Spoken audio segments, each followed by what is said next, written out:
So hi Jack, are you enjoying the tournament so far here in Manchester? Yeah, really enjoying it. I mean, I can't claim to be a water polo expert, but it's always fantastic to see new bits of sport, and yeah, really enjoying it. I mean, it's just, I guess things hit you straight away. Physicality, strength of the athletes, all-round conditioning, speed, all those kind of things. So yeah, really enjoying it. Yeah, and so you've been the CEO of British Swimming now for 7 months. What's been your involvement with British Water Polo so far, and where would you like to see the sport in 5 years' time? Well, it's probably. I mean, I've been in post, as you say, 7 months, and it's a big old sport.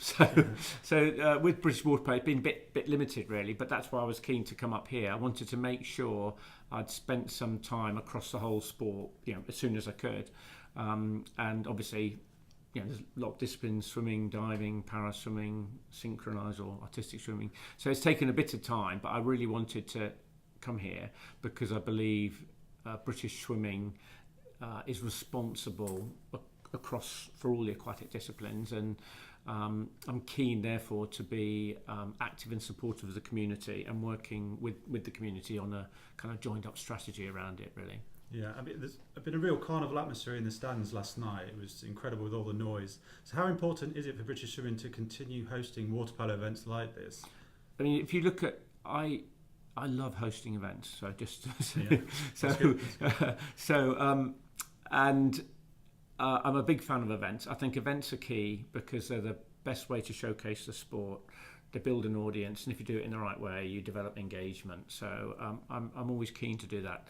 Thing also with events is they come with a cost and a budget and all of that. So I would love to continue to build off events, make them successful, and find ways of developing them. But at the same time, you have to make sure they make some money and they're profitable. So you just have to be realistic as well. But in an ideal world, I'd continue to build off good events. And the other thing I think is successful events have continuity and they're understandable and they take place about the same time each year and then they build. So it feels to me something's being established here, and if we can work well, maybe we can build it and then take it on, and that's the best way to build events. This is obviously following on from last year as well, another successful tournament then. So it's great to be putting international water polo back in Britain. Yeah, definitely, absolutely. I think it's really valuable. Yeah, it is, and it gives gives the public, it gives the community who are engaged in it a chance to come along and watch events, and lots of other stuff tends to spin off the back of it, official training and volunteer development and all those kind of things. So yeah, I'm really keen to continue to work on them. Yeah, and one of the main talking points within the water polo community is the lack of funding. So how is British Swimming planning to support our national teams going forward and get them competing again on the European and world stage? So I've just met with a lot of the people I've been around here. I can't give any shortcut immediate answer to that. I wish I could.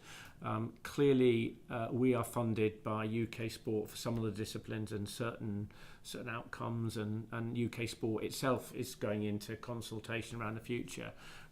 But I think that if we can work together and we can have a sort of a single joined up plan, that's a good starting point. And then if we can do that, and we've got a sort of a shared vision that's British swimming, but it's also the home nations and the water polo community, if we can sort of get that down and then we can work out what the budget's required, well, let's do that. We just need to have that really joined up and take a 3, 5, 10-year view on where we want that journey to go. And I know there've been lots of bits, but I just think that probably now's a good time to try and join all that work up. And I certainly, from a British swimming perspective, like to be in the middle of that. That's not to say we've got much immediate funding, because we need to be honest and say we haven't. But if we can have a joined up plan and things like that, I think that's a good start point. Right, great. And our national age group teams are performing particularly strongly at the moment, particularly the junior women. So what would your message be to our young players coming through and the kind of pathway and support that British Swimming is going to provide? Yeah, I think I'm hugely supportive of talent development, and I think that first of all, I think it's whether it's a water polo or anything, I'm very keen and enthusiastic that continues.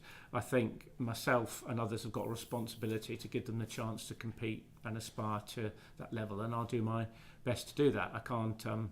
I'd love to wave a magic wand today, but I think it's about planning for the future, which they know is as competitors, and I'll be doing the same with British Swimming. So the fact I'm here and I'm wanting to be a part, and I'm talking to everybody and trying to get the views of the community, hopefully that's a start point. Yeah. And then hopefully we can build the events, we can keep sort of thinking through the resourcing of it and build something for the future. And I think also hopefully with the coaching they're getting and the support of some of the other training areas, that's moving in the right direction. Yeah, well, it's fantastic this dialogue's happening, and it's an exciting time going forward for our sport. I hope so. I think again, I'm you'll judge me in the fullness of time, which is fine too. So I think I like I'm also conscious as well that aquatics is a big sport. When I was at triathlon, I was able to make things happen quite quickly in a sport which is quite young, and you can change things and move things forward. But I also think that whether we're talking about water polo or even other disciplines, that there's an audience there, and if you can join things up, it's not. Well, on the one hand, it's a difficult time but also, there's so many ways you can communicate with your audience now through live streaming and through different marketing platforms. I really hope over the next year or two we can get something good together, and that would be, I think, quite motivating for the community and the athletes. So I'm an optimist, so I'm hopeful we can do something really good. All right, that's great. All right, thank you very much for your time, Jack. That's a pleasure. All right, thanks for that.